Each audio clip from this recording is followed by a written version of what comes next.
Alright, so yun, welcome back to my channel. My name's Gabais. O eto nga guys, pag-uusapan natin about nga dito sa impeachment complaint na nangyari nga kay BP Inday Sara na binasura. Binasura na ng Korte Suprema. At nagdami nga nila nag-iiyakan na. Diba? Ito, simulan natin. Ito, yan. Ngayon, umiyak na si Percy. Oh? Si Sedania, hindi sang-ayon sa desisyon ng Korte Suprema. Wow.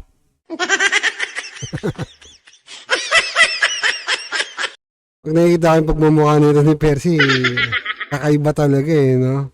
Ano sa lahat ng bading ganito itsura? Kakaiba eh, no?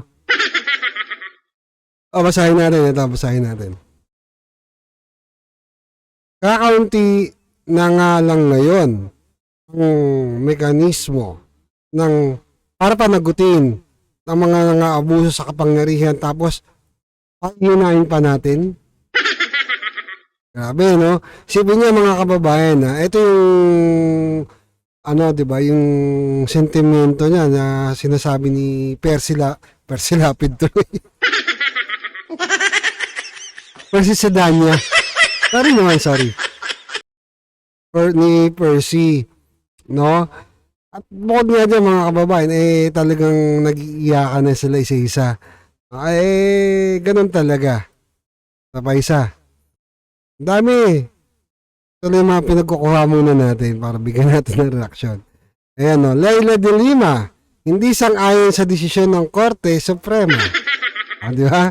Ang dami nila, hindi lang isa yan. Marami yan. Basahin muna natin. May paglihis sa Korte Suprema sa letra ng diwa na nasa saligang batas. Tumawid na ang hukuman mula sa simpleng pagpapaliwanag ng batas patungo sa mismong paggawa ng batas na nakatakda ito sa isang lubhang mapanganib na president na mapapirmahan na pag-iwalay ng kapangyarihan. Dami yan eh. Isa-isayin natin. Ito pa. Ito matindi de Lima talaga. Talagang galtagad sa mga Duterte at saka itong mga to. Yung mga makakaliwa.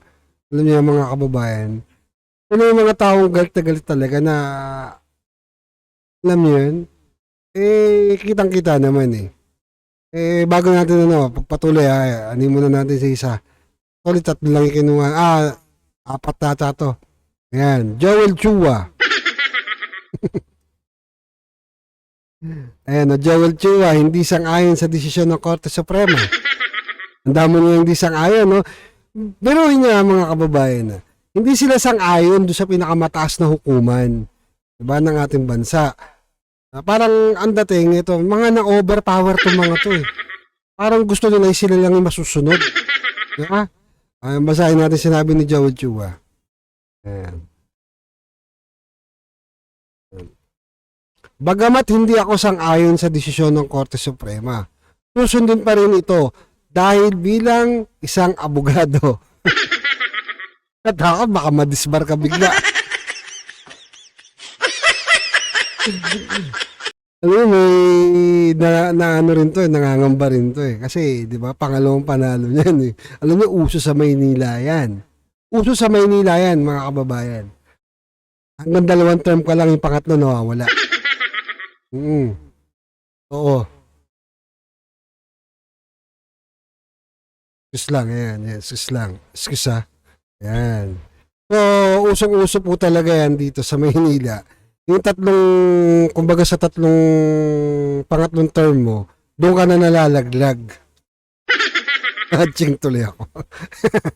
Anyway, ayan, basahin natin. Bagamat, di ba, yung sabi niya, ginagala nga daw niya, pinagtatanggol sistemang nakasandig sa pananaig ng batas.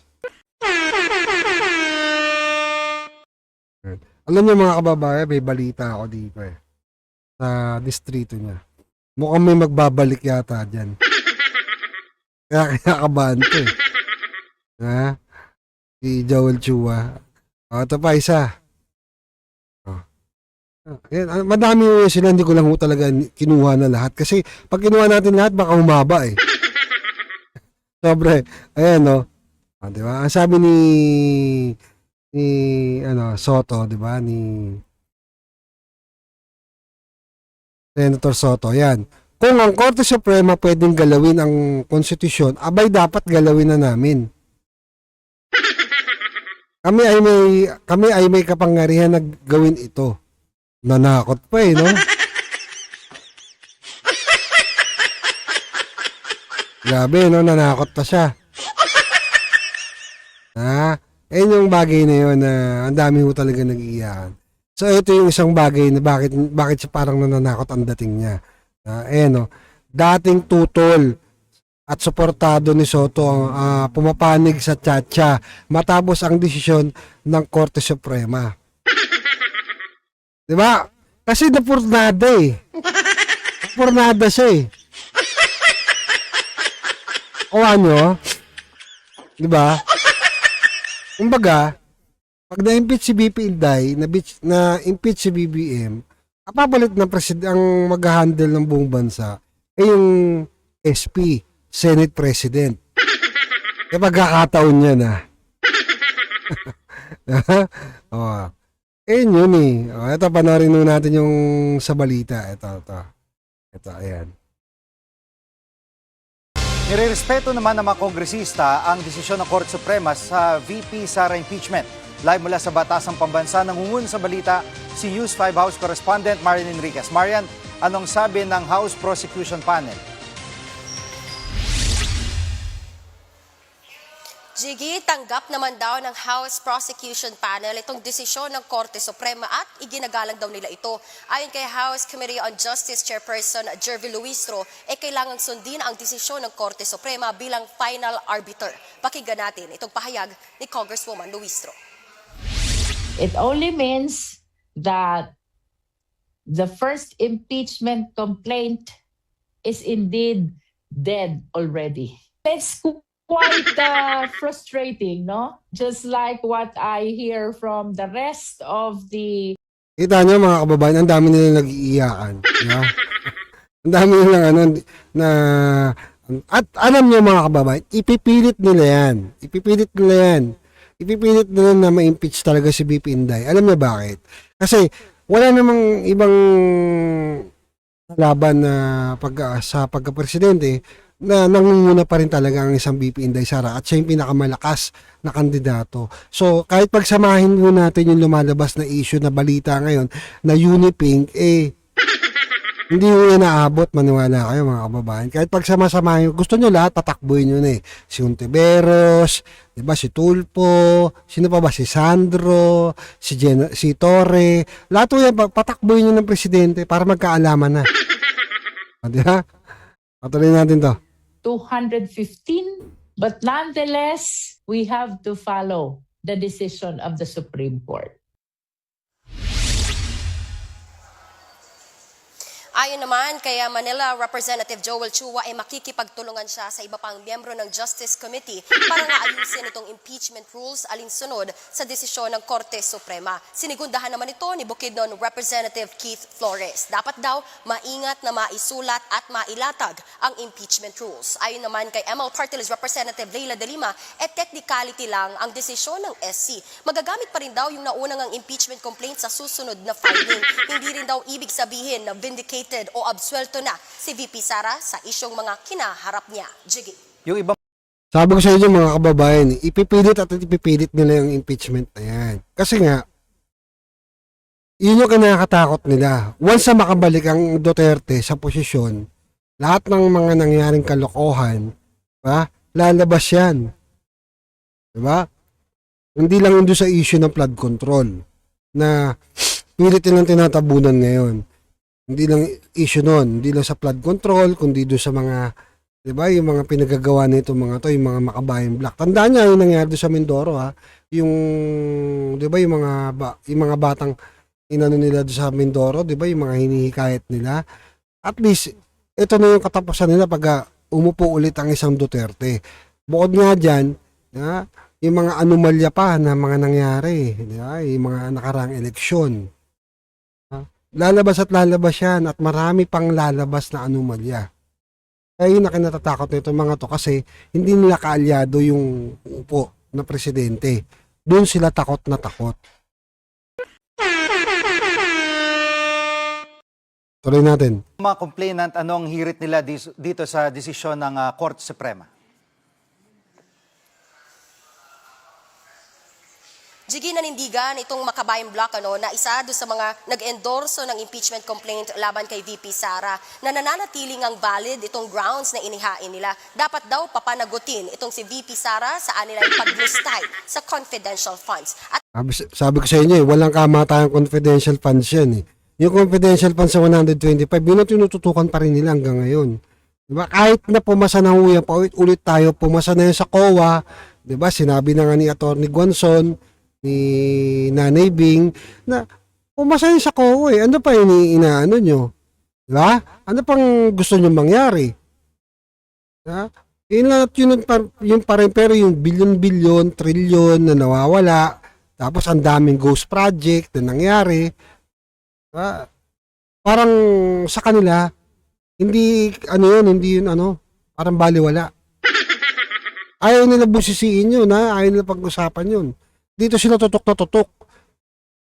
maghahain din sila nga ng panibagong impeachment complaint laban sa bise oras na maglapse o matapos itong one-year bar rule sa February 6. Ayon naman kay Bicol Saro Party List Representative at Public Accounts Committee Chairperson Terry Ridon, nakahanda na ang Kamara na tanggapin at aksyonan ang mga panibagong impeachment complaint laban sa bise. Yan muna ang latest dito sa Kamara. Balik sa'yo, Jiggy. Yan ang ulat ni Marian Enriquez live mula sa Batasang Pambansa. Mga kapatid, So yun mga kababayan, ayun nga yung issue, di ba? Diyan sa impeachment complaint na yan. So wala ko kamatayan ng impeachment na yan. Ipipilit nila yan hanggang 2028, maniwala kayo. Hanggang sa pagpapiling ng candidacy, ipipilit nila yan. Ipipilit nila yan para yung ano ni Inday Sara, gagamitin nila yan eh. Di ba? Ito, sinasabi ko lang ha. Sa filing kasi pwede nila gamitin yan na sasabihin nila may kaso, may ganito, may ganyan. Di ba? Para hindi tanggapin. Di ba? So, nandyan yung dyan naman pumapasok ngayon yung COMELEC. So, ang Korte Suprema, nakikita nila na pamumuliti ka at di ba? Nakikita ng Korte Suprema na merong something talaga na bagay na hindi ka tanggap-tanggap dahil biruin nyo, di ba? Wala silang ibang target kundi si VP Inday Sara. Tapos si Martin Romualdez hindi nyo hinahanap. Naglalaro lang ng golf, di ba? Nag-picture pa nung nakaraan. Diba? Pinost ng bilyonaryo. Ito yung mga kababayan. Sinasabi ko sa inyo, ito kasi kagaya nito. Kakaroon ng basis ngayon. Makakuha sila ng basis ngayon na ito mga liporis ni na magkakaroon ng barangay election. Diba? Makikita din nila dyan kung ilan yung nadagdag na botante. Yan, tinatarget na itong mga to, yung Gen Z, yung mga bagong botante. Yung mga bagong botante, yung mga bata. Yun ang target nila eh. Tayong medyo, di ba may edad na, hindi naman may edad. Bata pa ako. Tayong di ba may nalalaman na pagdating sa politika, hindi tayo basta-basta maniniwala sa ganyan. Hindi tayo basta-basta maniniwala sa kung ano nung black propaganda nilalabas nila laban sa mga Duterte, di ba? So, yun lang naman mga kababayan, binigyan lang natin to ng reaction. Hintayin natin kasi sabi nga ni VP Inday, it's not time to celebrate eh. Magse-celebrate man tayo. Sabi niya nga, pasang kung magse-celebrate nga naman daw, di ba? Don't drive when you drunk, di ba? Kung nakainom, huwag kayo magmaneho, ha? Kasi ang dami nahuhuli ngayon. Right? Ito pa pala mga kababayan, no? Ito kay, ito. Ayan, kay Bel Zamora. Yung isang kongresista pa. Ayan, Vice Chairperson. Vice Chairperson, House Committee on Justice. Grabe, no? Kaya sabi niya, wag po nating isiping walang sala o walang ginawang masama ang ating Vice President. Sabi sa inyo, hindi sila titigil talaga at hindi sila makatulog hanggat hindi nila na papabagsak si VP Inday Sara. Ganun mo talaga ang ng politika eh. Sobra po talaga pagdating mo sa, alam niyo yun, kakalaban mo talaga tututukan nila, di ba? At panoorin natin yung video ni VP Inday Sara. Unang pasalamat ko sa Diyos sa Ginoo na tanan, saka nato na tanan sa Ginoo. Pangalawang pasalamat ko ay sa mga abogado na nagtulong-tulong para questionin yung pag-abuso ng proseso ng impeachment ng House of Representatives. At pangatlo ay yung Ayun yung sinasabi nga dito ni VP Inday Sara, yung pag-abuso. So, talagang grabe, di ba? Yung nangyari. Kasi, mantakin nyo ang dami yung pumirma nun. Di ba? Ilan yung pumirma nun? 250? 250 plus? Di ba? Tapos, naglabasan yung mga issue ngayon sa flood control. Ang dami nilang may pera. Bilyon-bilyon, di ba? So, doon pa lang makikita mo, nung panahon ni Speaker Romualdez, ni Tambaluslos, bakit ang dami nilang cash? Di ba? Di ba? Meron pa nga isang congressman narinig ko lang naman. Chismis lang, di ba? Kumbaga. Sabi kaya lang naman pumirma yung si Kong kasi dahil sa budget. Kasi mag-i-election. Di ba? Kaya sila nagsipirmahan. Chismis lang naman, di ba? Pero nung lumabas na ito na lately na naglabasan na may mga budget ng na meron involved sa DPWH, ayun na nga, putang ina. Yari na. Puro bilyon-bilyon yung mga hawak nilang pera. Patuloy natin to. salamat ko sa lahat ng mga kababayan na patuloy na naniniwala at nagtitiwala sa akin. Ma'am, alam ba ni former president na nanalo ka sa kaso mo? Hindi ko binabanggit sa kanya yung mga kabahin sa kuwa ba? Okay. Hindi ko binabanggit sa kanya na may nag-file ng isang impeachment, second impeachment, third impeachment. Nabanggit ko isang beses kaso hindi ko lang alam kung naintindihan niya na kaparte yun sa impeachment, questioning the impeachment. Kasi isa siya sa mga abogado doon. Maalala niyo, Yes. isa si President Duterte sa mga pumirma doon sa petition na sa Supreme Court. Noon, matagal na yun, nabanggit ko. Kanina, hindi ko na binanggit sa kanya yung denial ng motion for reconsideration doon sa kaso dahil ayoko na pag-usapan yung impeachment. Okay. Mas mabuting pag-usapan na yung mga ibang bagay na mas may relevance sa buhay natin at sa bayan kaysa yung sa impeachment. Hindi na lang siguro ako magtanong, ma'am, kasi may follow-up sana ako sa impeachment. Wala na. Hindi ko binanggit sa kanya. Di ba mga kababayan, yun yung sabi ni VP Inday Sara. Diba? Patungkol nga dyan sa impeachment na yan. Kasi, kung tutusin mo talaga, ang hirap naman magsalita eh. Talagang latag kung latag po sila dyan. Lalo na nung nakaraan, diba? Yung pera, halos ipamudmud nila doon sa mga kongresista, ng mga pumirma. At marambantakin nyo hindi lang yung mga kongresistang na mayagpag dyan, kundi yung mga vlogger. Nakapag-abroad ba sila? Kapag-abroad ba sila, di ba? Bantakin nyo yung mga dating mukhang gusgusin na ngayon, ang yayabang na. Balot na balot ng ginto. At least tayo wala tayong ginto sa katawan.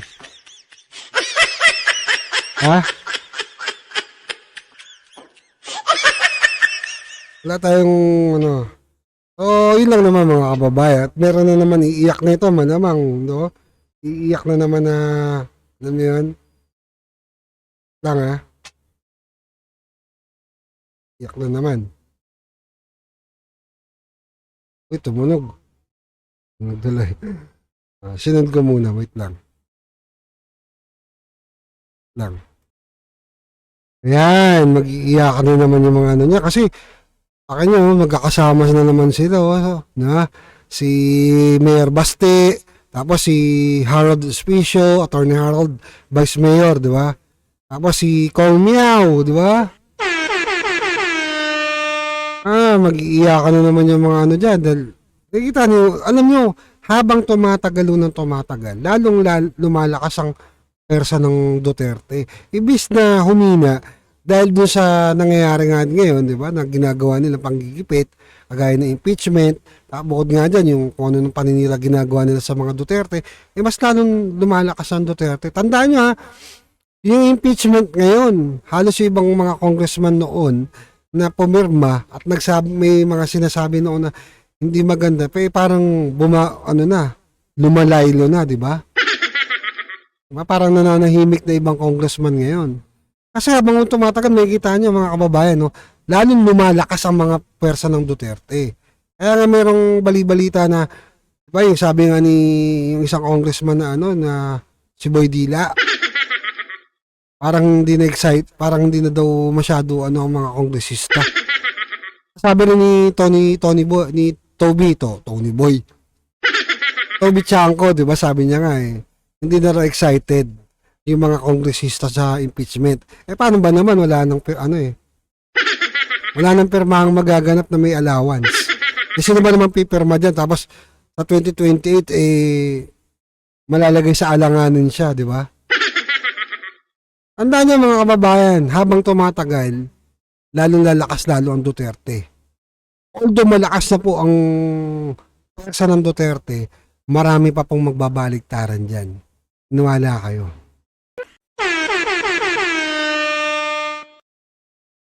Diba? Tapos ito naman yung kandidato. Ito malupit dyan yung kandidato sa pagkapresidente. Mantakin nyo ha, si Robin Padilla. Ang napasang Robin Padilla, 29 laws passed in 3 years. Mantakin nyo. Tapos si Risa Hontiveros, 10 years sa Senado, 34 yun na ipasa.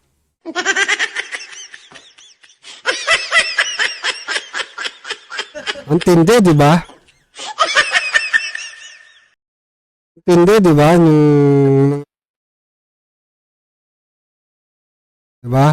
Ang tindi na nangyayari, di ba? Yung comparison na nangyayari. Robin Padilla versus Risa Hontiveros. Tapos tatakbong presidente yan, mantakin nyo, ha? Di ba? Tatakbong presidente yan. Grabe, no? Ewan ko kung para sa akin kahit senador hindi na mananalo Tandaan nyo sinabi ko, yung mga hindi na pinapalad sa senador na mga nakakaliwa, di ba? Yung mga panig sa makakaliwa at kinakalaban ng Duterte, wala kayo sa susunod, magpa-party list na lang yan.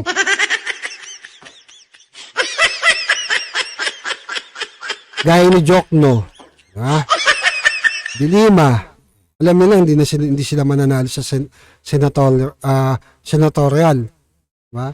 Kaya, mag-ano na lang yung mga yan, tawag nito, magpa-party list. Doon na lang sila pwedeng dumaldal tsaka bumoka. Ito naman, diba? Wag mo natin kalimutan na yung sa issue sa flood control. Kasi, di ba, nangyari nga nung nakaraan, hindi na natin nagawa ng video yung isang vlogger na natin, di ba? DDS natin na si Madarahog, na si Jesus. Di ba? So, marami nagsasabi na fake news nga daw yun. Yung nilabas ni Madarahog. Tapos, ang nangyari, mga kababayan, nag-react naman si Vince Dizon. Diba? Nag-react si Vince Dizon. Ang sabi ni Vince Dizon dito, ito sabi ni Vince Dizon. Ayan. Ang sabi ni Vince Dizon, Doon sa matabang vlogger na nagpunta sa Ilocos, wag mo akong pangunahan at siraan. Alam mo ba, pwede kitang kasuhan sa ginagawa mo at sinasabi mong iniiwasan ko ang Ilocos. Hindi nga ba, Secretary Vince? Hindi, ako nagtatanong lang. Tanong lang naman, di ba? Kasi nakailang balik ka sa Davao eh. Punta ka na ng, ng tawag nito, Bicol. Pero sa Ilocos, hindi ka pa napasyal. Ha? Magtataka, marami talaga magtataka kung ganito style na ginagawa mo. Ha? Marami magtataka. Ang dami mo na napuntahan, Secretary Vince, pero yung Ilocos ayaw mo puntahan. At doon naman sa vlogger na si Madarahog, di ba? Karapatan naman niya yun bilang isang mamamayan na tignan yung lugar na yun at siyasatin niya. At kahit sinong ordinaryong Pilipino, di ba? Yung nga nagsabi kung merong sa mga lugar nyo na meron kayo nakikitang anomalya pwede nyong isend sa akin, di ba? Sabi niya yun, for the record, pwede nyong i-message sa akin. Ay ngayong ina-expose ni Madarahog, ganun na sasabihin mo, di ba? Ano ba talaga, Secretary Vince? Hinilig ka ba dyan kay Charis? Joke lang. Alright. Ito naman yung sa flood control. Kaya nga ito mga kababayan di ba?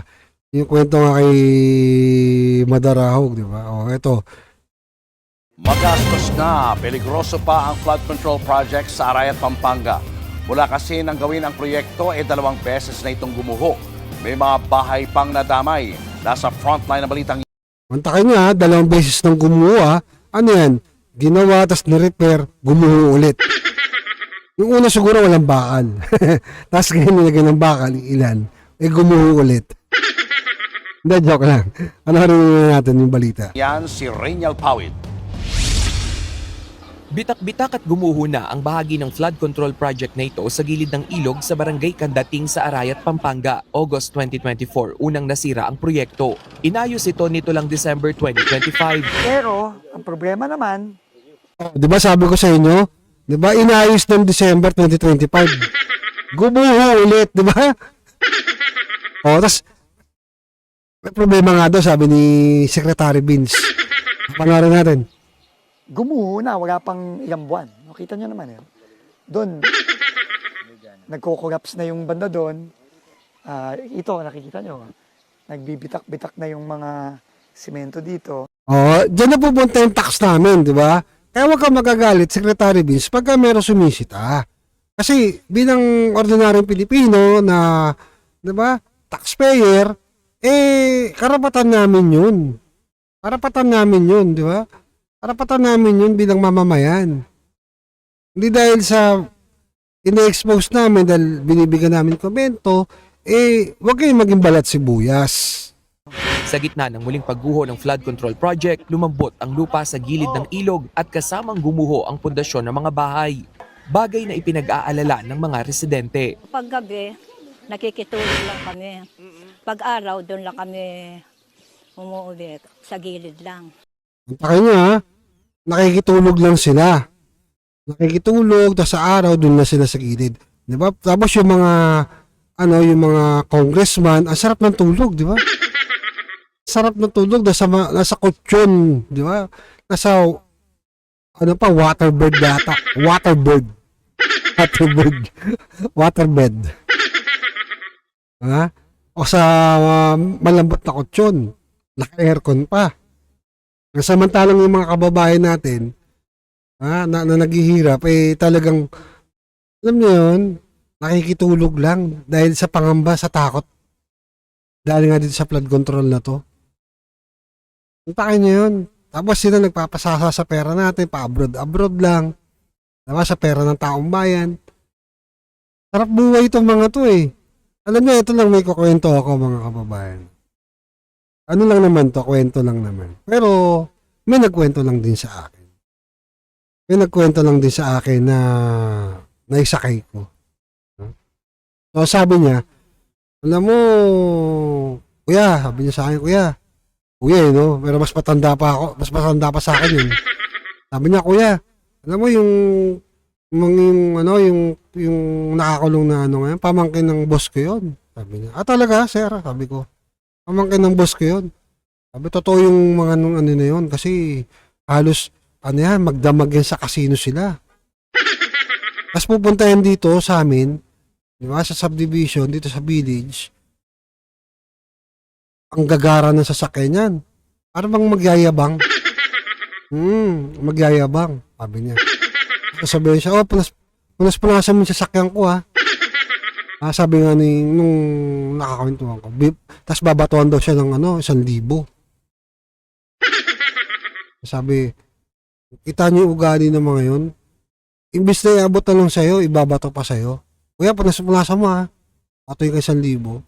Di ba maganda ugali? Kaya nga nakakaputang ina yung mga na yan, yung mga contractor na yan. Hindi lang yan yung mga congressman na sangkot dyan. Hanggat ngayon, wala pa rin napapanagot dyan na big fish, kumbaga. Hindi, yung kwento ko totoo yun, ha. Kinuwento lang naman sa akin. Tapos yung kwento niya nga, nakwento nga daw ng amo niya, ayan na, pumutok na. Nung una daw, kinukwento pa yun, yung issue nga daw dyan. Pag pumutok yan, nyari sila. Pumutok. Na. Tapos, yung mga binabanggit sa akin ng mga, sabi ng amo niya. Kasi yung amo niya, dating kontratista din ng mga ganito. Sabi nga ng amo ko yung mga yon, yung mga binabanggit na mga totoo yun, yung mga senador na yun.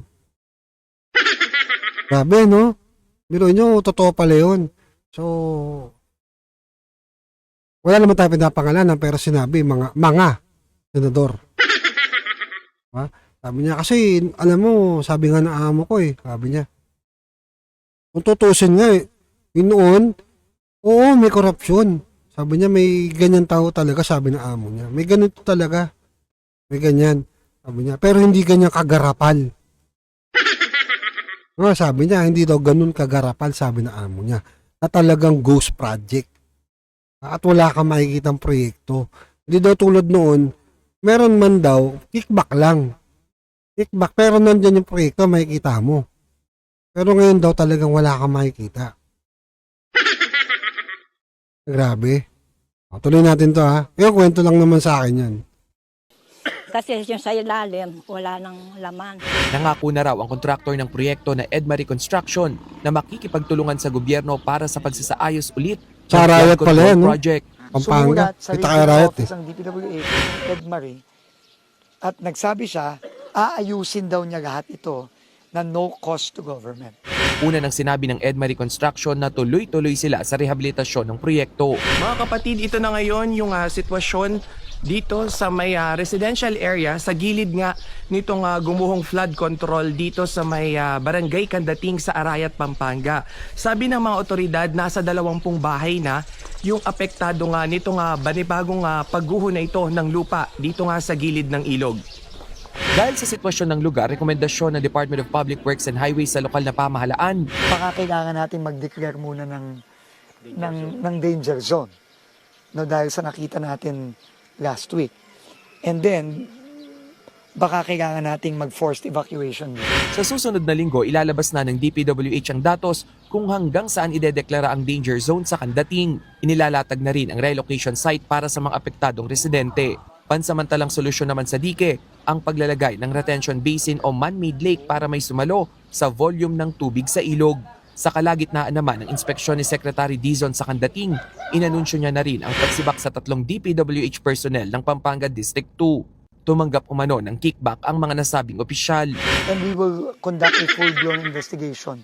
Kung totoo ba yung report na natanggap ko na humihingi sila ng porsyento sa mga proyekto sa District 2. Nanghihingi sila from the project ng up to 8%. Muli namang nagbabala si Dizon na lahat ng masasangkot sa isyu ng korupsyon ay agad sisibakin sa pwesto at paiimbestigahan.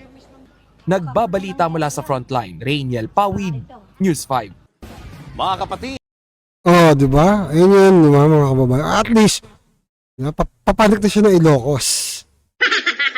Nasa Pampanga na eh. Papanik na yan. Kaya, chill lang kayo, pupunta na Ilocos yan. Nadahan-dahan niya pa eh. Pupunta na siguro, siguro, pagka medyo okay na. Ano okay na? Yung panahon. At least, di ba, ito nga sa Arayat, mga kababayan, no? Nakikita natin yung nangyari. Bukod nga dyan, di ba, gumuho, buti na lang ho, walang bagyo. Kasi kung may bagyo, malamang, kawawa na naman yung mga tao dyan, yung mga nakatira dyan. So, sila na naman yung magsasuffer niyan. So, yun lang naman mga kababayan, sana naman, para sa akin, parang baliwala din kung puro contractor lang yung mananagot. So, dapat po talaga managot dito yung mga taong, alam niyo, yung mga mastermind talaga. Yung mga talagang kumuha talaga ng bilyon-bilyon na pera dito sa flood control na to. So, grabe. Bangan pa po natin yung mga susunod na mangyayari. Baka umakit na siya ng Ilocos. Joke lang. Anyway, yun nga mga kababayan, maraming salamat po sa lahat ng ating mga bagong followers from YouTube to TikTok and Facebook. No? Alright. And don't forget na subscribe po yung ating bagong channel na The Vice 2.0. Mga kababayan, doon ko na po sa YouTube nina-upload yung kabuuan ng video ito. Yan. So, subscribe po kayo, wala namang pong bayad yun. Tapos like nyo na rin po and share yung mga video reaction na ginagawa natin. Right? Ingat po kayo lahat and God bless. Pilipinas, Duterte pa din.